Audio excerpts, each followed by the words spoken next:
ബ്രേക്സിലേക്ക് എല്ലാ പ്രേക്ഷകർക്കും സ്വാഗതം. ഞാൻ അസിത സഹീർ. വിശദമായ വാർത്തകളിലേക്ക്. MLA-മാരായ TK ഗോവിന്ദനും V കുഞ്ഞികൃഷ്ണനും തെറ്റുതിരുത്തിയാൽ പാർട്ടിയിലേക്ക് വരാമെന്ന സംസ്ഥാന സെക്രട്ടേറിയറ്റ് അംഗം MV ജയരാജന്റെ പ്രതികരണത്തിൽ വെട്ടിലായി CPIM. പ്രതികരണം ചർച്ചയായതോടെ MV ജയരാജന്റെ നിലപാട് CPIM സംസ്ഥാന സെക്രട്ടറി MV ഗോവിന്ദൻ തള്ളി. എന്ത് തെറ്റാണ് തിരുത്തേണ്ടതെന്ന് പാർട്ടി വിശദീകരിക്കട്ടെ എന്നാണ് V കുഞ്ഞികൃഷ്ണന്റെയും TK ഗോവിന്ദന്റെയും മറുപടി. തിരഞ്ഞെടുപ്പ് തിരിച്ചടികളുമായി ബന്ധപ്പെട്ട് CPIM-ലുണ്ടായ ആശയക്കുഴപ്പം തീരുന്നില്ല. വലിയ തിരിച്ചടി നേരിട്ട പയ്യന്നൂരിലും തളിപ്പറമ്പിലും ജയിച്ച പാർട്ടി വിമതർക്ക് തെറ്റുതിരുത്തിയാൽ തിരിച്ചെത്താമെന്ന MV ജയരാജന്റെ പ്രതികരണമാണ് പുതിയ ചർച്ചയ്ക്ക് വഴിതെളിച്ചത്. അല്ല, ഏത് ഘട്ടത്തിലാണ് തെറ്റുതിരുത്തിയാൽ പാർട്ടി അത്തരം ആളുകളോട് പൊറുക്കാത്തത്? യഥാർത്ഥത്തിൽ കമ്മ്യൂണിസ്റ്റുകാരുടെ ഈ ഒരു പ്രത്യേകത നമ്മൾ കാണണം. ഒരിക്കൽ നയപരമായി അവർക്ക് തെറ്റുപറ്റി, സംഘടനാപരമായി തെറ്റുപറ്റി എന്ന് കരുതി ഒരിക്കലും കമ്മ്യൂണിസ്റ്റുകാരായ പഴയ ആളുകളെ മുഴുവൻ കമ്മ്യൂണിസ്റ്റ് പാർട്ടി ഒറ്റപ്പെടുത്തി മുന്നോട്ട് പോകുന്നവരല്ല. ആ രാഷ്ട്രീയത്തെ എതിർക്കും. പ്രാദേശിക ടെലിവിഷൻ ചാനലിന് നൽകിയ അഭിമുഖത്തിലായിരുന്നു MV ജയരാജന്റെ പ്രതികരണം. സംസ്ഥാന സെക്രട്ടേറിയറ്റ് അംഗത്തിന്റെ പ്രതികരണം ചർച്ചയായതോടെ നിലപാട് സംസ്ഥാന സെക്രട്ടറി MV ഗോവിന്ദൻ തള്ളി. അപ്പോൾ ഓരോരുത്തരും അവിടെയും ഇവിടെയെല്ലാം ഓരോ ചാനലിലായിട്ട് സംസാരിക്കുന്നതിന് മറുപടി പറയേണ്ട യാതൊരു കാര്യമില്ല. ഞാനതാ പറഞ്ഞത്, ഞങ്ങളിത് പറഞ്ഞാണ് ഇതല്ലെന്നും. പിന്നെ ആദ്യം പറഞ്ഞിരുന്നത് വേറെ പ്രശ്നം. പാർട്ടി നേതാക്കൾ പറയുന്നത് പാർട്ടി നേതാവിന്റെ ഭാഗമായിട്ട് പറയുന്നതല്ല അത്. എന്നാൽ പറഞ്ഞതിൽ ഉറച്ചു നിൽക്കുകയാണ് MV ജയരാജൻ. പാർട്ടി സെക്രട്ടറിക്ക് ഒരതൃപ്തിയുമില്ല എന്ന് പ്രതികരണം. അല്ലല്ല, ഒരതൃപ്തിയുമില്ല. അതൃപ്തി ഇപ്പം അറിയിക്കേണ്ടത് വിഴിഞ്ഞം തുറമുഖം സംബന്ധിച്ച ഓഹരി കൈമാറ്റം സംബന്ധിച്ചാണ്. PM ശ്രീ നടപ്പാക്കില്ലെന്നും അറബിക്കടലിൽ വലിച്ചെറിയുമെന്നും പറഞ്ഞവർ അധികാരത്തിൽ വന്നപ്പോൾ PM ശ്രീയുമായി മുന്നോട്ട് പോവുകയാണ്. എന്താണ് ഈ 3 വിമത MLA-മാരുടെ അഭിപ്രായം? ഇതെല്ലാം സംബന്ധിച്ച് അഭിപ്രായം ഈ വിമത MLA-മാർ പറയട്ടെ. തെറ്റുപറ്റിയോ എന്നത് അവർ തിരുത്താനുള്ള അവസരം ഉപയോഗിക്കട്ടെ. അതേസമയം എന്ത് തെറ്റാണ് ചെയ്തതെന്ന് പാർട്ടി വിശദീകരിക്കട്ടെ എന്നായിരുന്നു V കുഞ്ഞികൃഷ്ണന്റെയും TK ഗോവിന്ദന്റെയും പ്രതികരണം. അപ്പൊ ഞാൻ ചെയ്ത തെറ്റ് എന്താണ് എന്ന് ഇതുവരെ വ്യക്തമാക്കിയിട്ടില്ല. അത് വ്യക്തമാക്കിയാതെയാണ് എന്നെ പാർട്ടിയിൽ നിന്ന് പുറത്താക്കിയത്. പരിശോധിക്കേണ്ട ഒരു കാര്യം, എന്താ തെറ്റ്? പാർട്ടി ചർച്ച ചെയ്തിട്ടുള്ള കാര്യം തെറ്റാണ് പാർട്ടിക്ക് സംഭവിച്ചതെന്ന. കേരളത്തിൽ ഉടനീളം തെറ്റ് പറ്റിയെന്ന് പാർട്ടി സമ്മതിച്ചല്ലോ. അപ്പോൾ പിന്നെ പാർട്ടിയല്ലേ തെറ്റ് തിരുത്തേണ്ടത്? ഞാനാ. 24 കണ്ണൂർ. സർക്കാർ അറിയാതെയുള്ള വിഴിഞ്ഞം തുറമുഖ ഓഹരി കൈമാറ്റത്തിൽ നിലപാട് കടുപ്പിച്ചു പ്രതിപക്ഷം. സർക്കാരും അദാനി ഗ്രൂപ്പും തമ്മിൽ ഒത്തുകളിയെന്ന ആരോപണം ഉയർത്തി പ്രചാരണം ശക്തമാക്കും. മുഖ്യമന്ത്രിയെ പ്രതിക്കൂട്ടിലാക്കുന്ന തരത്തിലാകും പ്രചാരണം. കരാർ ലംഘനം നടത്തിയതിൽ അതൃപ്തി അറിയിച്ചതല്ലാതെ സർക്കാർ മറ്റു നടപടികളിലേക്ക് കടന്നിട്ടില്ല. സർക്കാർ അറിയാതെയുള്ള വിഴിഞ്ഞം തുറമുഖ ഓഹരി കൈമാറ്റത്തിൽ സെബിക്കും സ്റ്റോക്ക് എക്സ്ചേഞ്ചിനും പ്രതിപക്ഷ നേതാവ് പിണറായി വിജയൻ കത്തയച്ചതിനു പിന്നാലെ സർക്കാരിനെതിരെ പ്രചാരണം കടുപ്പിക്കാനാണ് പ്രതിപക്ഷത്തിന്റെ തീരുമാനം. സർക്കാരും അദാനി ഗ്രൂപ്പും തമ്മിൽ ഒത്തുകളിയെന്ന ആരോപണം ഉയർത്തി പ്രചാരണം ശക്തമാക്കും. തുറമുഖം, നിയമം, ധനകാര്യം തുടങ്ങിയ പ്രധാനപ്പെട്ട വകുപ്പുകൾ കൈവശം വെക്കുന്ന മുഖ്യമന്ത്രി VD സതീശനെ പ്രതിക്കൂട്ടിലാക്കുന്ന തരത്തിലാകും പ്രതിപക്ഷ പ്രചാരണം. VD സതീശന്റെ മംഗളൂരു യാത്രയും ഇതിനോട് ചേർത്ത് വായിക്കുകയാണ് പ്രതിപക്ഷം. പ്രത്യേക ട്രെയിൻ ചാർട്ട് ചെയ്ത് മംഗലാപുരം വരെ പോയി. അദാനിയുടെ പ്രമുഖരായ വക്താക്കളും ഉണ്ടായിരുന്നു. അവരെല്ലാമായി ചർച്ച ചെയ്ത് തയ്യാറാക്കിയ കൃത്യതയോടുകൂടിയുള്ള ഒരു ഡീലാണ് ഇപ്പോഴും ഓരോന്നോരോന്നായി പുറത്തു വന്നുകൊണ്ടിരിക്കുന്നത്. അതേസമയം അദാനി ഗ്രൂപ്പിന്റെ കരാർ ലംഘനത്തിൽ നടപടി സർക്കാർ അതൃപ്തിയിൽ ഒതുക്കി. ഓഹരി കൈമാറ്റത്തിന് അനുമതി നൽകുന്നത് എംപവേർഡ് കമ്മിറ്റി പരിശോധിക്കുമെന്ന് പ്രഖ്യാപിച്ചിരുന്നെങ്കിലും യോഗം ചേർന്നിട്ടില്ല. വിഷയത്തിൽ മുഖ്യമന്ത്രി VD സതീശനെതിരെ കോൺഗ്രസിലും പടയൊരുക്കം നടക്കുകയാണ്. 24 തിരുവനന്തപുരം. പാലാ നഗരസഭയിൽ ദിയ പുളിക്കക്കണ്ടം നേതൃത്വം നൽകുന്ന ഭരണസമിതിക്ക് പിന്തുണ പൂർണ്ണമായും പിൻവലിച്ചു UDF. കോൺഗ്രസ് അടിയന്തര മണ്ഡലം കമ്മിറ്റി യോഗത്തിലാണ് പ്രമേയം പാസാക്കിയത്. KPCC അധ്യക്ഷനെ തീരുമാനം അറിയിച്ചെന്ന് കോൺഗ്രസ് കൗൺസിലേഴ്സ് പറഞ്ഞു. മുന്നണിക്കുള്ള പിന്തുണ പിൻവലിക്കാൻ പാലാ മണ്ഡലം കമ്മിറ്റി ഏകകണ്ഠേന തീരുമാനിച്ചു. പ്രമേയം പാസാക്കി. പ്രമേയത്തിന്റെ കോപ്പി ജില്ലാ, സംസ്ഥാന KPCC-ക്കും DCC-ക്കും മുഖ്യമന്ത്രിക്ക് കൊടുക്കുന്നതായിരിക്കും. എല്ലാവരും ഒറ്റക്കെട്ടായിട്ട് തീരുമാനം. ആർക്കും ഒരു എതിരഭിപ്രായമില്ല. അല്ല, പല ബുദ്ധിമുട്ടുകളുണ്ടായിരുന്നു. ആ ബുദ്ധിമുട്ടുകളെല്ലാം അവർ സംസാരിച്ചു. അപ്പോൾ എല്ലാവർക്കും അത് ഏകദേശമൊക്കെ ഒരു ധാരണ, അങ്ങനെ ഒരു സംഭവം ബോധ്യപ്പെട്ടു. പിന്തുണ പിൻവലിച്ചെന്ന കോൺഗ്രസ് കൗൺസിലർമാരുടെ പ്രഖ്യാപനം മുഖവിലക്കെടുക്കുന്നില്ലെന്ന് പുളിക്കക്കണ്ടം കൗൺസിലർമാർ തുറന്നടിച്ചു. ഞങ്ങൾ UDF-ന്റെ നേതൃത്വവുമായിട്ട് അല്ലെങ്കിൽ കോൺഗ്രസിൻ്റെ നേതൃത്വവുമായിട്ട് ഞങ്ങളുടെ ഐക്യം ഇതുവരെ തകർന്നിട്ടില്ല. കോൺഗ്രസിലെ ഒരു വിഭാഗം കൗൺസിലർമാർ പ്രസ്താവന നടത്തിയെന്ന് ഇപ്പോൾ നിങ്ങൾ തന്നെ പറഞ്ഞറിഞ്ഞു. പക്ഷേ ഞങ്ങളത് മുഖവിലേക്ക് എടുക്കുന്നില്ല. ഈ പിന്തുണ പിൻവലിച്ചു എന്ന് പറയുന്ന വാർത്ത അവർക്ക് അതിനുള്ള അധികാരമുണ്ടോ എന്നുള്ള അവർ ചിന്തിക്കട്ടെ. അങ്ങനെ അവരുടെ തീരുമാനം കോൺഗ്രസിൻ്റെ UDFിൻ്റെ നേതൃത്വം അംഗീകരിച്ചിട്ടില്ല എന്നാണ് ഞാൻ മനസ്സിലാക്കുന്നത്. ടോബി ജോൺസൺ ചേരുകയാണ്. ടോബി, നാളുകളായി നീണ്ട പ്രശ്നമായിരുന്നു. ഏറ്റവും ഒടുവിൽ പിന്തുണ പ്രഖ്യാപിക്കുന്നുവെന്ന് കോൺഗ്രസ് പറയുമ്പോഴും അത് മുഖവിലേക്ക് എടുക്കുന്നില്ല പുളിക്കക്കണ്ടം കൗൺസിലേഴ്സ്. അവർ ആ നിലയിലുള്ള അധികാരം അവർക്കില്ല എന്നുള്ള പ്രതികരണമാണ് വരുന്നത്. എന്താണ് ഇനി പാലായിൽ സംഭവിക്കാൻ പോകുന്നത്? ഇന്നലെയാണ് ഈ വലിയൊരു വിഷയമുണ്ടായത്. അതായത് ഡിവൈഎഫ്ഐയുടെ ജില്ലാ സമ്മേളനത്തിന് കൊട്ടാരമറ്റം സ്റ്റാൻഡ് വിട്ടു നൽകുന്നതുമായി ബന്ധപ്പെട്ടാണ് വലിയൊരു ചർച്ച നടന്നത്. അത് കൗൺസിലിൽ അജണ്ടയായിട്ട് വന്നു. അതിനെ പിന്തുണയ്ക്കണമെന്ന് അല്ലെങ്കിൽ അത് പാസ്സാക്കണമെന്ന് LDF കൗൺസിലർമാർ ആവശ്യപ്പെട്ടു. എന്നാൽ 4 കോൺഗ്രസ് കൗൺസിലർമാർ ഒരു കോൺഗ്രസ് കൗൺസിലറും അതുപോലെ തന്നെ ഒരു ജോസഫ് വിഭാഗം കൗൺസിലറും ഒപ്പം തന്നെ പുളിക്കക്കണ്ടത്തെ 2 കൗൺസിലർമാരും ഹാജരാകാതെ വന്നതോടുകൂടിയാണ് ഭൂരിപക്ഷമില്ലാത്തൊരവസ്ഥയിലേക്ക് പോവുകയും അത് പാസ്സാവുകയും ചെയ്തത്. എന്തായാലും ആ വിഷയത്തെ ചൊല്ലിയാണ് നേരത്തെ ഉണ്ടായിരുന്ന ആ ഒരു ഭിന്നത അത് രൂക്ഷമായി മാറിയത്. ഇന്ന് ഈ വിഷയം ചർച്ച ചെയ്യാൻ വേണ്ടി മണ്ഡലം കമ്മിറ്റി ചേരുകയും കഴിഞ്ഞ ദിവസം, അതായത് ഇന്നലെ കൗൺസിൽ കഴിഞ്ഞ് ഇറങ്ങിയപ്പോൾ കൗൺസിലർമാർ പറഞ്ഞത് ഈ ദിയ പുളിക്കക്കണ്ടം ചെയർപേഴ്സണായിട്ടുള്ള ദിയ പുളിക്കക്കണ്ടത്തിന് പൂർണ്ണ പിന്തുണ ഞങ്ങൾ നൽകുന്നില്ല, അത് പിൻവലിക്കുകയാണെന്ന് കൗൺസിലർമാർ പറഞ്ഞിരുന്നു. ഇന്ന് അങ്ങനെ കോൺഗ്രസിൻ്റെ മണ്ഡലം കമ്മിറ്റി വിളിച്ചു ചേർത്ത വിഷയം വീണ്ടും ചർച്ച ചെയ്തു. കോൺഗ്രസ് കൗൺസിലർമാർ സ്വീകരിച്ച ആ നിലപാട് ശരിയാണ്, അതിനൊപ്പം നിൽക്കാൻ കോൺഗ്രസ് മണ്ഡലം കമ്മിറ്റി തീരുമാനിക്കുകയായിരുന്നു. അങ്ങനെ പിന്തുണ നൽകേണ്ടതില്ല, പിന്തുണ പിൻവലിക്കാനുള്ള തീരുമാനം കോൺഗ്രസ് കൂടി സ്വീകരിച്ചിരിക്കുകയാണ്. അങ്ങനെ പാലാ നഗരസഭയിൽ UDFിനുള്ളിൽ വലിയൊരു ഭിന്നതയുണ്ടായിരിക്കുന്നു. ഒരുപക്ഷെ ഭരണം പൂർണ്ണമായി നഷ്ടപ്പെടുന്ന നിലയിലേക്ക് തന്നെ കാര്യങ്ങൾ എത്തിയിരിക്കുന്നു. കോൺഗ്രസ് ഈ സ്വതന്ത്ര മുന്നണിയെ പിന്തുണയ്ക്കുന്നില്ല എന്നുള്ളൊരു നിലപാടിലേക്ക് പോയിരിക്കുകയാണ്. അതേസമയം തന്നെ ബിനു പുളിക്കക്കണ്ടവുമായിട്ട് നമ്മൾ രാവിലെ സംസാരിച്ചിരുന്നു. അതിൻ്റെ പ്രതികരണമാണ് അല്പസമയം മുമ്പ് കേട്ടത്. അതിൽ അദ്ദേഹം പറയുന്നത് കോൺഗ്രസ് കൗൺസിലർമാർ സ്വീകരിച്ച നിലപാട് ഒരിക്കലും അംഗീകരിക്കാനാകില്ല. കാരണം ധാരണയുണ്ടാക്കിയത് UDF കോൺഗ്രസ് നേതൃത്വങ്ങളുമായിട്ടാണ്, ജില്ലാ നേതൃത്വങ്ങളുമായിട്ടാണ്. അവർ പറഞ്ഞാൽ മാത്രമേ ഈ ധാരണ ഇല്ലാതാവുകയുള്ളൂ. അതുകൊണ്ട് തന്നെ പിന്തുണ പിൻവലിച്ചു എന്ന് പറയുമ്പോഴും അത് നിലനിൽക്കില്ല എന്നുള്ളൊരു നിലപാടിലാണ് ഇപ്പോഴും പുളിക്കക്കണ്ടത്തെ കൗൺസിലർമാരുള്ളത്. എന്തായാലും വലിയ പ്രതിസന്ധിയിലേക്ക് UDF ഭരണം പാലായിൽ പോയിട്ടുണ്ട് എന്നുള്ള കാര്യത്തിൽ യാതൊരു സംശയവുമില്ല. ശരി, ടോബി ജോൺസണാണ് വിവരങ്ങൾ നൽകിയത്. അമേരിക്കൻ കമ്പനിയായ കോറോ ഹെൽത്തിലെ തൊഴിലാളികളെ കൂട്ടത്തോടെ പിരിച്ചുവിട്ടതിൽ പ്രതിഷേധം ശക്തം. തൊഴിലാളി വിരുദ്ധ സമീപനത്തിനെതിരെ സർക്കാർ ഇടപെടണമെന്ന് CPIM ആവശ്യപ്പെട്ടു. വിഷയത്തിൽ തൊഴിൽ മന്ത്രി ബിന്ദു കൃഷ്ണ കമ്പനി അധികൃതരുമായി വെള്ളിയാഴ്ച ചർച്ച നടത്തും. ഒരു രാത്രി ഇരുട്ടുവെളുത്തപ്പോൾ അമേരിക്കൻ കോർപ്പറേറ്റ് സ്ഥാപനമായ കോറോ ഹെൽത്ത് കോഴിക്കോട്, കൊച്ചി ബ്രാഞ്ചുകളിലെ 900 ജീവനക്കാരാണ് പെരുവഴിയിലായത്. ലേബർ കോഡിന്റെ ചുവട് പിടിച്ചാണ് 2.5 മാസത്തെ ശമ്പളം നൽകി നോട്ടീസ് പോലുമില്ലാത്ത പിരിച്ചുവിടൽ. സാമ്പത്തിക പ്രശ്നം പറയുന്ന കമ്പനി ചെന്നൈ, ബംഗളൂരു, ഹൈദരാബാദ് നഗരങ്ങളിൽ റിക്രൂട്ട്മെന്റ് തകൃതിയായി നടത്തുന്നുണ്ടെന്നും കേരളത്തിലെ പിരിച്ചുവിടൽ ചൂണ്ടിക്കാണിച്ച് മറ്റുള്ളവരെ ഭീഷണിപ്പെടുത്തുന്നുണ്ടെന്നും മുൻ ജീവനക്കാരൻ ജസീൽ അബൂബക്കർ 24നോട് പറഞ്ഞു. പ്രതിഷേധം ശക്തമാക്കാൻ തീരുമാനിച്ച CITU തൊഴിൽ സുരക്ഷയെ അട്ടിമറിച്ചുള്ള നീക്കത്തെ ചെറുക്കുമെന്നും പിരിച്ചുവിടൽ അംഗീകരിക്കില്ലെന്നും അറിയിച്ചു. കോറോ ഹെൽത്ത് ഒരു സൂചനയാണെന്ന് A Rahim MP. Labour code നടപ്പിലാക്കി ഇതുപോലുള്ള ചെറിയ പ്രായത്തിലുള്ള യൗവനത്തെ ഈ തൊഴിലാളികളെ, ജീവനക്കാരെ കൂട്ടപ്പിരിച്ചുവിടലിനുള്ള ഒരു വഴിയൊരുക്കി കൊടുക്കരുത്, അവസരമൊരുക്കി കൊടുക്കരുത്, കേരള സർക്കാർ നോക്കുകുത്തിയാകരുത് എന്നാണ് ഡിവൈഎഫ്ഐക്ക് സംബന്ധിച്ച് ആവശ്യപ്പെടാനുള്ളത്. കൂട്ടപ്പിരിച്ചുവിടൽ അത്യന്തം പ്രതിഷേധാർഹമാണെന്നും സർക്കാർ അടിയന്തര നടപടി സ്വീകരിക്കണമെന്നും CPIM എറണാകുളം ജില്ലാ കമ്മിറ്റി പറഞ്ഞു. തിങ്കളാഴ്ച ലേബർ കമ്മീഷന്റെ സാന്നിധ്യത്തിൽ ചർച്ച നടത്തി പരിഹരിക്കാമെന്ന് കമ്പനി അറിയിച്ചിട്ടുണ്ട്. എന്നാൽ പ്രശ്നം ഉടലെടുത്ത വെള്ളിയാഴ്ച രാത്രിയോടെ പണം ജീവനക്കാരുടെ അക്കൗണ്ടിൽ നിക്ഷേപിച്ച മുഴുവൻ നീക്കങ്ങളിൽ നിന്നും പിൻവലിഞ്ഞു.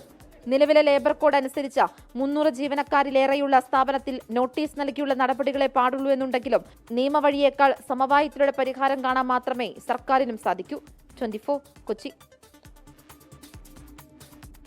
അയോധ്യ രാമക്ഷേത്രത്തിലെ സംഭാവന കൊള്ളയിൽ കൂടുതൽ വെളിപ്പെടുത്തലുകൾ. സംഭാവനയായി നൽകിയ 5 കോടി രൂപ വില വരുന്ന സ്വർണ്ണ രാമചരിത മാനസ് കാണാനില്ല എന്ന പരാതിയുമായി മുൻ ആഭ്യന്തര സെക്രട്ടറി S ലക്ഷ്മിനാരായണൻ രംഗത്തെത്തി. വിവാദങ്ങളുടെ പശ്ചാത്തലത്തിൽ രാമജന്മഭൂമി തീർത്ഥക്ഷേത്ര ട്രസ്റ്റിന്റെ നിർണായക യോഗം നാളെ ചേരും. 2024 മുൻ ആഭ്യന്തര സെക്രട്ടറി S ലക്ഷ്മിനാരായണൻ അയോധ്യ രാമക്ഷേത്രത്തിൽ രാമചരിതമാനസം സമർപ്പിച്ചത്. 147 കിലോയോളം ഭാരമുള്ള രാമചരിതമാനസത്തിൽ 522 പേജുകൾ സ്വർണം പൂശിയതാണ്. 5 കോടി രൂപ വില വരുന്ന രാമചരിതമാനസം കാണാനില്ലെന്നാണ് പരാതി. സംഭാവന നൽകുമ്പോൾ തനിക്ക് രസീത് നൽകിയിരുന്നില്ലെന്നും ട്രസ്റ്റിനെ വിവരമറിയിച്ചിട്ടും തൃപ്തികരമായ മറുപടി ലഭിച്ചില്ലെന്നും S ലക്ഷ്മിനാരായണൻ പറയുന്നു. തുടർന്ന് പ്രത്യേക അന്വേഷണ സംഘത്തിന് ഇത് സംബന്ധിച്ച വിവരങ്ങൾ കൈമാറി. സംഭാവന കൊള്ളയിൽ റിമാൻഡിൽ കഴിയുന്ന പ്രതികളെ അന്വേഷണ സംഘം വീണ്ടും ചോദ്യം ചെയ്തു. ട്രസ്റ്റ് മുൻ ജനറൽ സെക്രട്ടറിയും വിശ്വ ഹിന്ദു പരിഷത്ത് ഉപാധ്യക്ഷനുമായ ചമ്പത്രായുടെ വിശ്വസ്തൻ തിന്നു യാദവ് ഉൾപ്പെടെ 5 പ്രതികളിൽ നിന്നാണ് വിവരങ്ങൾ തേടിയത്. ക്ഷേത്രത്തിൽ നിന്നും കൊള്ളയടിച്ച പണം ഉപയോഗിച്ച് പ്രതികൾ വീടും വസ്തുവും കാറും വാങ്ങിയതായി അന്വേഷണ സംഘം കണ്ടെത്തിയിരുന്നു. അയോധ്യ രാമക്ഷേത്രവുമായി ബന്ധപ്പെട്ട് അരവിന്ദ് കെജ്രിവാൾ, പ്രിയങ്ക ഗാന്ധി തുടങ്ങിയ നേതാക്കൾ ഉന്നയിച്ച ആരോപണങ്ങളിൽ അന്വേഷണം ആവശ്യപ്പെട്ട് വിശ്വ ഹിന്ദു പരിഷത്ത് അന്താരാഷ്ട്ര അധ്യക്ഷൻ അലോക് കുമാർ അയോധ്യ പോലീസിന് കത്ത് നൽകി. സംഭാവനാ വിവാദങ്ങൾക്കിടെ രാമജന്മഭൂമി തീർത്ഥക്ഷേത്ര ട്രസ്റ്റ് നാളെ യോഗം ചേരും. ചമ്പത്രായുടെ രാജി, ട്രസ്റ്റ് പുനഃസംഘടന ഉൾപ്പെടെ ചർച്ചയാകും. അതിനിടെ ചമ്പത്രായ്ക്കെതിരെ ഉയർന്ന ആരോപണങ്ങൾ അടിസ്ഥാനരഹിതമാണെന്നും രാജി ട്രസ്റ്റ് അംഗീകരിക്കരുതെന്നും അയോധ്യ രാമക്ഷേത്രത്തിലെ മഠാധിപർ ആവശ്യപ്പെട്ടു. 24 ഡൽഹി. മുംബൈയിൽ മഴക്കെടുതിയിൽ വലഞ്ഞ ജനം. തീവ്രമഴയിൽ നഗരത്തിലെ പലയിടത്തും വെള്ളക്കെട്ട് രൂക്ഷമായി. കുർളയിൽ മരം കടപുഴകി വീണ് 60-കാരൻ മരിച്ചു. ജനങ്ങൾ സുരക്ഷിതരായി വീട്ടിൽ തന്നെ തുടരണമെന്ന് മേയർ അഭ്യർത്ഥിച്ചു. ജൂൺ 1 തുടങ്ങിയ പെരുമഴയാണ്. 4 ദിനം കൊണ്ട് മാത്രം ഈ മാസം ലഭിക്കേണ്ട മഴയുടെ 80% പെയ്തിറങ്ങി. അതിശക്തമായ കാറ്റാണ് ഇപ്പോൾ വീശിക്കൊണ്ടിരിക്കുന്നത്. മുംബൈയിൽ കനത്ത മഴയ്ക്കൊപ്പം അതിശക്തമായ കാറ്റും ഉണ്ട് എന്നത് ആശങ്കയാണ്. കാരണം ഈ മരങ്ങൾ കടപുഴകി വീഴുന്ന സംഭവങ്ങൾ കഴിഞ്ഞ ദിവസം ഉണ്ടായി. ഇതിനോടകം തന്നെ 3 പേരുടെ ജീവൻ അതുമായി ബന്ധപ്പെട്ട് 2 ദിവസം കൊണ്ട് നഷ്ടമായ ഒരു സാഹചര്യമുണ്ട്. അതുകൊണ്ട് ശക്തമായ കാറ്റ് വീശുമ്പോൾ അത് ആ തരത്തിൽ വലിയ ആശങ്കയാണ്. യൂനുസ് എന്ന 60-കാരനാണ് കുർളയിൽ മരം കടപുഴകി വീണ് മരിച്ചത്. ബോളിവുഡ് നടൻ ആമിർ ഖാന്റെ വിവാഹത്തിൽ പങ്കെടുക്കാൻ പോയ മുകേഷ് അംബാനിയുടെ കോൺവോയ്ക്ക് മുന്നിലും മരം വീണു. മാട്ടുങ്ക, ഘാട്ട്കൂപ്പർ തുടങ്ങി പലയിടങ്ങളിലും മരം വീണ് വാഹനങ്ങൾ തകർന്നു. വെള്ളക്കെട്ട് റോഡ്, റെയിൽ ഗതാഗതത്തെ സാരമായി ബാധിച്ചു. അന്ധേരി സബ്വേ അടക്കം പല വഴികളിലും പോലീസ് ഗതാഗതം തടഞ്ഞു. ഞാനിപ്പോൾ ഉള്ളത് അന്ധേരി സബ്വേക്ക് തൊട്ടടുത്താണ്. ഇവിടെ നമുക്ക് ദൃശ്യങ്ങളിൽ കാണാം എത്ര കുത്തിയൊലിച്ച് ഏതാണ്ട് ഒരു പ്രളയജലം കുത്തിയൊലിച്ച് വരുന്നത് പോലെയാണ് ഇവിടെ വെള്ളത്തിന്റെ ഒഴുക്ക്. ഈ സബ്വേ അടച്ചു. അതായത് അന്ധേരിയെ കിഴക്ക് പടിഞ്ഞാറ് ബന്ധിപ്പിക്കുന്ന സബ്വേ ആണ്. ബാണ്ടൂപ്പിൽ റോഡ് ഒരു വശത്തേക്ക് ഇടിഞ്ഞു താഴ്ന്ന് ടെമ്പോ വാൻ താഴേക്ക് പതിച്ചു. താനെയിലെ മുംബ്രയിൽ സ്കൂളിന്റെ മതിലിടിഞ്ഞു. അവധിയായതിനാൽ വൻ ദുരന്തം ഒഴിവായി. ജനങ്ങൾ അനാവശ്യ യാത്ര ഒഴിവാക്കണമെന്ന് മുംബൈ കോർപ്പറേഷൻ മേയർ അഭ്യർത്ഥിച്ചു. നവി മുംബൈയിലെ ബേലാപൂരിലും ഥാനെയിലും കാലപ്പഴക്കം ചെന്ന കെട്ടിടങ്ങൾ തകർന്നു. ഖോപ്പോളിയിലെ വെള്ളച്ചാട്ടത്തിന് സമീപം ഒറ്റപ്പെട്ടുപോയ 100ഓളം സഞ്ചാരികളെ നാട്ടുകാർ രക്ഷപ്പെടുത്തി. മുംബൈക്ക് പുറമെ താനെ, പാൽഘർ, റായ്ഗഡ് തുടങ്ങി അയൽ ജില്ലകളിലും നാളെയും റെഡ് അലേർട്ടാണ്. മുംബൈയിൽ നിന്നും വൻ വടശ്ശേരിക്കരയ്ക്കൊപ്പം ശ്രീനാഥ് ചന്ദ്രൻ, 24. സംസ്ഥാനത്ത് മഴക്കെടുതി തുടരുന്നു. വടക്കൻ കേരളത്തിലെ ശക്തമായ മഴയിൽ വിവിധയിടങ്ങളിൽ നാശനഷ്ടം റിപ്പോർട്ട് ചെയ്തു. വടകര മുക്കാളിയിൽ സംരക്ഷണ ഭിത്തി തകർന്ന് റോഡിൽ പതിച്ചു. കാസർഗോഡ് മേൽപ്പറമ്പിൽ വീട് തകർന്നു. ബംഗാൾ ഉൾക്കടലിൽ ഒഡീഷ, പശ്ചിമബംഗാൾ തീരത്തിനു മുകളിൽ ആദ്യ മൺസൂൺ ന്യൂനമർദ്ദം രൂപപ്പെട്ടതോടെ മഴ കനക്കും. വടക്കൻ ജില്ലകളിൽ ഒറ്റപ്പെട്ട ശക്തമായ മഴ തുടരുമെന്നാണ് കാലാവസ്ഥാ മുന്നറിയിപ്പ്.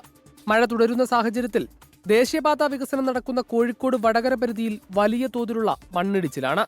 സോയിൽ നൈലിംഗ് നടത്തിയ ഭാഗങ്ങളിലാണ് മണ്ണിടിച്ചിൽ. കഴിഞ്ഞ ദിവസം മുക്കാളിയിൽ നിർമ്മാണ പ്രവർത്തനം നടന്നുകൊണ്ടിരിക്കെ ഉയരത്തിലുള്ള സംരക്ഷണ ഭിത്തി റോഡിലേക്ക് ഇടിഞ്ഞു വീണു. പ്രദേശത്തെ 3 വീടുകൾ അപകട ഭീഷണിയിലാണ്. ശക്തമായ തിരമാലയിൽ ബേപ്പൂരിൽ ഫൈബർ വള്ളം മറിഞ്ഞു. കടലിൽ വീണ 4 മത്സ്യത്തൊഴിലാളികളെ രക്ഷപ്പെടുത്തി. പരപ്പനങ്ങാടിൽ നിന്നും എത്തിയ മത്സ്യത്തൊഴിലാളികളാണ് ഇവരെ രക്ഷപ്പെടുത്തിയത്. കാസർഗോഡ് മേൽപ്പറമ്പ് അരമങ്ങാനത്ത് മഴയിൽ വീട് തകർന്നു.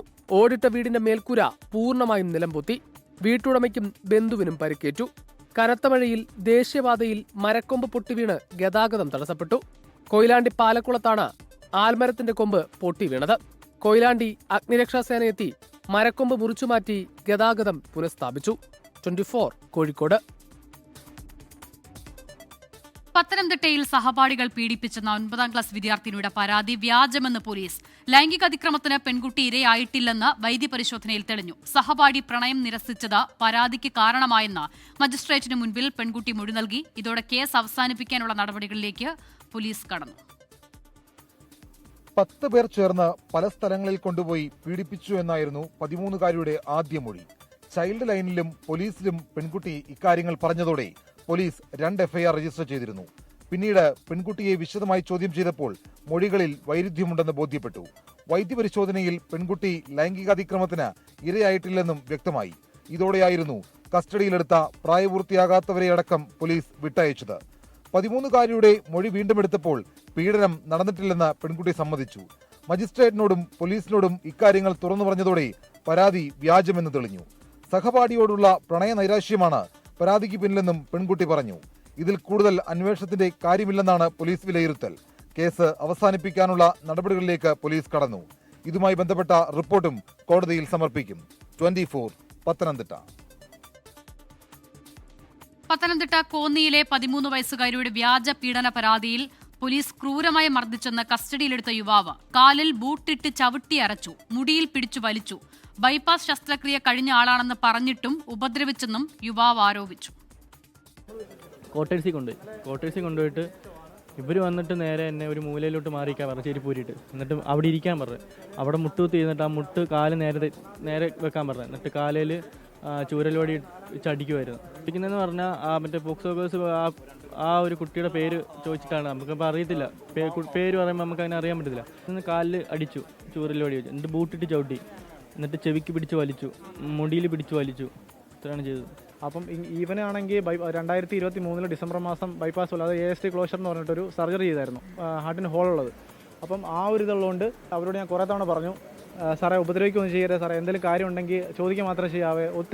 കുറേ പോലീസുകാരോട് ഞാൻ പറഞ്ഞു. പക്ഷേ ഇവർ പറഞ്ഞതെന്ന് വെച്ചാൽ കുഴപ്പമൊന്നുമില്ല, അവനെ ചോദിച്ചിട്ട് പറഞ്ഞു വിടത്തേ ഉള്ളൂ, വേറെ കാര്യങ്ങളൊന്നും ഇല്ലടാന്ന് പറഞ്ഞിട്ട് തന്നെ ആ വാഗണർ വാഹനത്തിൽ തന്നെ ഇവനെയും കയറ്റി എന്നെ കല്ലിങ്കടവിൽ ഇറക്കുകയും ചെയ്തു. ഇവനെ സ്റ്റേഷനിലോട്ട് കൊണ്ടുപോവുകയും ചെയ്തു. സ്റ്റേഷന് തൊട്ടപ്പുറത്തുള്ള ക്വാർട്ടേഴ്സ് എന്ന് പറഞ്ഞാൽ അവിടാണ് ഇവനെ കൊണ്ടുപോയെന്ന് എനിക്ക് മനസ്സിലായി. കോൺസ്റ്റബിൾ ഇറങ്ങി വന്നിട്ട് ഒരു ലാത്തി എടുത്തുകൊണ്ട് പോകുന്നുണ്ട്. പെട്ടെന്ന് പോലീസ് ജീപ്പിനകത്ത് ലാത്തി എടുത്തുകൊണ്ട് പോകുന്നുണ്ട്. ഒന്നാമത് വയ്യാത്ത പയ്യനുണ്ട്. ആ അവസ്ഥയിൽ എന്തെങ്കിലും കാർഡിയക് അറസ്റ്റോ കാര്യങ്ങളോ സംഭവിച്ചു കഴിഞ്ഞാൽ ഇതിൻ്റെ പുറകെ നിൽക്കാൻ നമ്മൾ മാത്രമേ ഉള്ളൂ, നമുക്കേ നഷ്ടമായിട്ട് പോകത്തുള്ളൂ. ഷിജോ കുര്യൻ ചേരുകയാണ്. ഷിജോ, പരാതി വ്യാജമെന്ന് തെളിഞ്ഞു. പോലീസ് ക്രൂരതയ്ക്ക് ഇനി എന്ത് പരിഹാരം എന്നതാണ് ചോദ്യമല്ലേ? അതെ അസിത, 2026 പോലീസിന്റെ 3ാം മുറയ്ക്ക് യാതൊരു വിധത്തിലുമുള്ള ഒരു കുറവും സംഭവിച്ചിട്ടില്ല എന്നുള്ളതിന്റെ ഏറ്റവും ഒടുവിലത്തെ ഉദാഹരണമായിട്ട് കോന്നിയിലെ ഈ സംഭവത്തെ കാണേണ്ടി വരും. കൂടൽ പോലീസിനെതിരെ അതിഗുരുതരമായിട്ടുള്ള ആരോപണവുമായിട്ടാണ് ഇപ്പോൾ 20 വയസ്സുകാരനായിട്ടുള്ള യുവാവും 20 വയസ്സുകാരന്റെ ജ്യേഷ്ഠനായിട്ടുള്ള 28കാരനും രംഗത്ത് വന്നിരിക്കുന്നത്.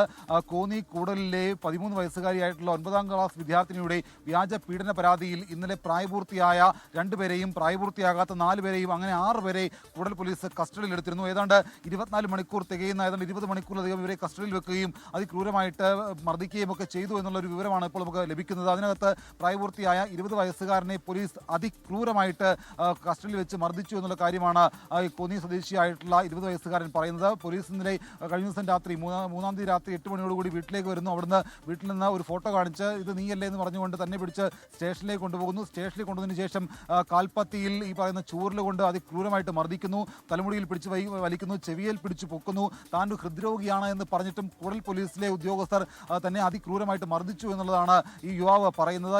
ഈ സംഭവത്തിന്റെ ആധാരമായിട്ട് പറയുന്നത് ഈ 13 വയസ്സുകാരൻ നൽകിയ പീഡന പരാതിയിൽ ഈ പറയുന്ന യുവാവിന്റെ പേര് കൂടി ഉണ്ടായിരുന്നു. ആ പേരിന്റെ അടിസ്ഥാനത്തിലായിരുന്നു ഈ 20 വയസ്സുകാരനെ പോലീസ് കസ്റ്റഡിയിലെടുത്തത്.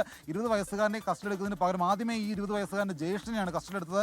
പേര് ചോദിക്കുന്നു, പിന്നീട് പ്രായം ചോദിക്കുന്നു. പ്രായം ചോദിക്കുമ്പോൾ 28 വയസ്സ് എന്ന് പറയുന്നു. അപ്പോൾ 28 വയസ്സുകാരനല്ല എന്ന് പോലീസുകാർ പരസ്പരം അങ്ങോട്ടും ഇങ്ങോട്ടും പറയുന്നു. നിനക്ക് മറ്റൊരു അനുജനുണ്ടോ, നിനക്ക് സഹോദരനുണ്ടോ എന്ന് ചോദിക്കുന്നു. അങ്ങനെ സഹോദരനുണ്ടോ എന്ന് പറഞ്ഞപ്പോൾ വീട്ടിൽ പോയി 20 വയസ്സുകാരനെ കൂടുതൽ പോലീസ് കസ്റ്റഡിയിൽ എടുക്കുകയായിരുന്നു. അങ്ങനെ കസ്റ്റഡിയിൽ എടുത്ത് സ്റ്റേഷനിൽ കൊണ്ടുവന്നിട്ട് ക്രൂരമായി മർദ്ദിച്ചു എന്നുള്ളതാണ് ഇപ്പോൾ യുവാവ് ആരോപണമായിട്ട് ഉന്നയിക്കുന്നത്. ഹൃദ്രോഗിയാണ്. നിലവിൽ എന്തായാലും പത്തനംതിട്ട ജനറൽ ആശുപത്രിയിൽ ഷിജോ കുര്യനാണ് വിവരങ്ങൾ നൽകിയത്. ഗുരുതരമായ ആരോപണമാണ് പോലീസ് കസ്റ്റഡിയിലെടുത്ത യുവാക്കൾ ഉയർത്തുന്നത്. ഒരിടവേള കൂടി. ആരോഗ്യവകുപ്പിൽ ആഭ്യന്തര ഓഡിറ്റ് നടത്താൻ നിർദ്ദേശം നൽകി മന്ത്രി കെ മുരളീധരൻ. കഴിഞ്ഞ 10 വർഷത്തെ മെഡിക്കൽ പർച്ചേസ് അന്വേഷിക്കാനാണ് സർക്കാർ തീരുമാനം. KMSCL വഴി വാങ്ങിയ ഉപകരണങ്ങളിലും പരിശോധന നടത്തും.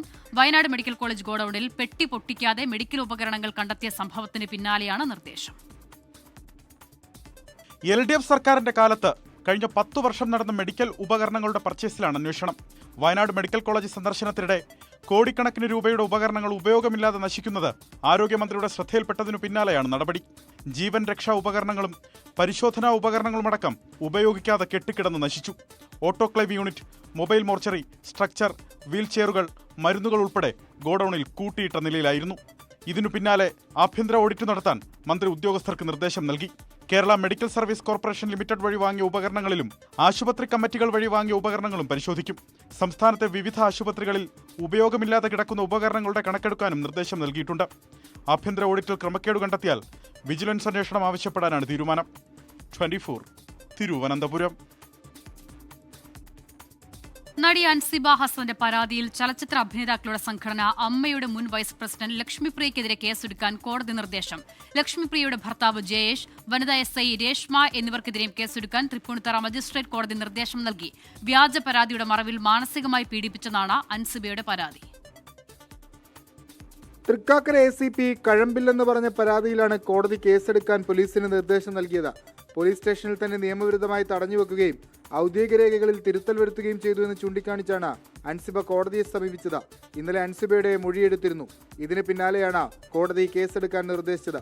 ഉത്തരവിന്റെ പകർപ്പ് ലഭ്യമാകുന്നതനുസരിച്ച് കേസ് രജിസ്റ്റർ ചെയ്യും. നേരത്തെ അൻസിബ ടിനി ടോമിനെതിരെ നൽകിയ പരാതിയിൽ കോടതി നിർദ്ദേശപ്രകാരം കടവന്ത്ര പോലീസ് കേസെടുത്തിരുന്നു. ലക്ഷ്മിപ്രിയക്കും ശ്വേതാമേനനുമെതിരെ കേസെടുക്കണമെന്നാവശ്യപ്പെട്ട് മറ്റൊരു സ്വകാര്യ അന്യായം കൂടി അൻസിബ എറണാകുളം ജുഡീഷ്യൽ മജിസ്ട്രേറ്റ് കോടതിയിൽ ഫയൽ ചെയ്തിട്ടുണ്ട്. അമ്മയിലെ തർക്കത്തിൽ ശ്വേതയെ പിന്തുണച്ച് നടി പ്രിയങ്ക രംഗത്തെത്തി. അമ്മ എന്ന് പറയുന്ന സംഘടനയുടെ പേര് കളയാൻ ഇനി ആരും ശ്രമിക്കാതിരിക്കുക. അതിനെതിരെ ഇനി നടപടിയെടുക്കണം. ശ്വേതയ്ക്ക് വന്നിരിക്കുന്ന കണക്കിന്റെ പ്രശ്നം ഈ ഓഡിറ്റർക്കും അക്കൗണ്ടിനും അറിയാവുന്ന കാര്യമാണ്. അപ്പോൾ എന്ത് ചെയ്യണമായിരുന്നു? ഒരു 3 മാസത്തേക്കോ ജനറൽ ബോഡി മാറ്റി വെച്ചിട്ട് ഇവർ പറയണമായിരുന്നു. ഇപ്പം നിങ്ങൾ ജനറൽ ബോഡി വെച്ചാൽ അത് പാസ്സാവില്ല. അവർക്കറിയാലോ. 24 കൊച്ചി. ഇനി ലോകകപ്പ് വിശേഷങ്ങളിലേക്ക്. Golcano in association with Maither Eagles FC, Kerala.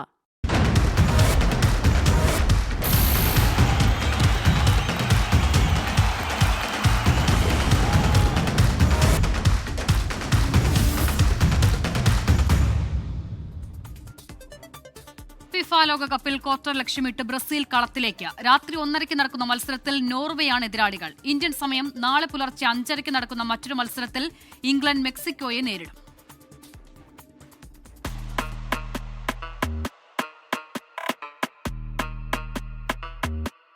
ജപ്പാനെതിരെ നേടിയ ലേറ്റ് കംബാക്കിന്റെ ആത്മവിശ്വാസത്തിലാണ് കാനറികൾ ഇറങ്ങുന്നത്.